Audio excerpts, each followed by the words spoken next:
Welcome to the water section. We will teach you step by step on how to fill up the water section. Let's start by opening the web page www.greenschoolsprogram.org. Let's begin with task 1. We need to first create a team of 5 to 10 students who will monitor the water consumption and habits of the school. This team will be headed by either a science or a home science teacher.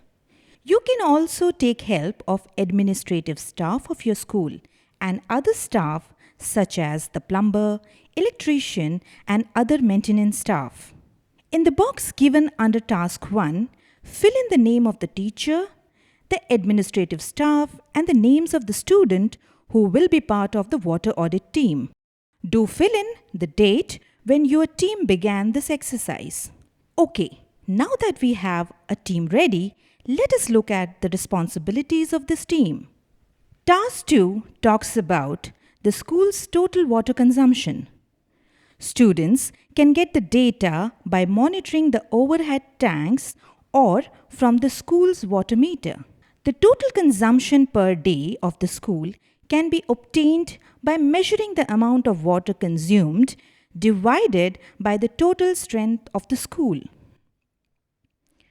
To find out total consumption, monitor water consumption once every week for 3 weeks. This should be spread over a month. For example, you can monitor the water consumption on 3rd October, then on 13th October, and then on 23rd October. Add all 3 total consumptions and divide the total consumption by the number of days of observation.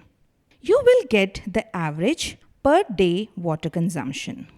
This activity has to be done during any 1 month during the audit period. Ideally, the activity is done best during September or October when the weather is not very hot and your consumption could be lower than in the summer months. Remember, as and when you find information, you can populate the section. Press, save, and resume later.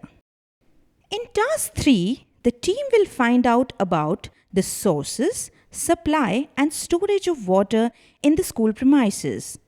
This task has a table. The audit team will interview the administrative staff to collect information on the source, supplier of water. The team can divide itself into 2 or 3 separate subgroups to carry out this audit. For questions related to the supply of water, you have to select yes for 24/7 and no if the school doesn't get 24/7 supply. What do you mean by 24/7 water supply? 24/7 water supply means that you get your water directly from streams, ponds, or hand pumps throughout the day. But it is not stored in underground or overhead tanks. If your school uses storage tanks to store water, then the team needs to give the capacity of the storage tank too. Task 4. Learn about the available plumbing and sanitation facilities in and around the school campus, and if what is provided for is enough or not. This task focuses on the number of drinking water taps in the bathrooms for hand wash, number of urinals, and water closets the school has. The team can divide itself into 2 or 3 separate subgroups to carry out this task. In task 5, the team will find out if the school has rainwater harvesting facilities. For this section, the team will also have to find out the number of rainy days and the average annual rainfall received as specified in the audit. Again, the geography teacher or the med department will be able to give you the numbers. The last task in the section, task 6. Task 6 is to find out if the school reuses, recycles wastewater.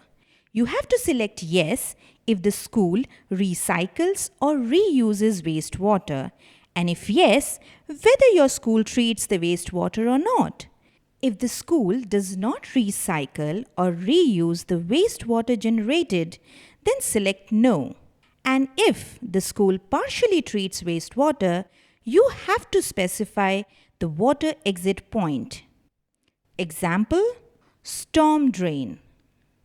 Congratulations, you have completed the water section.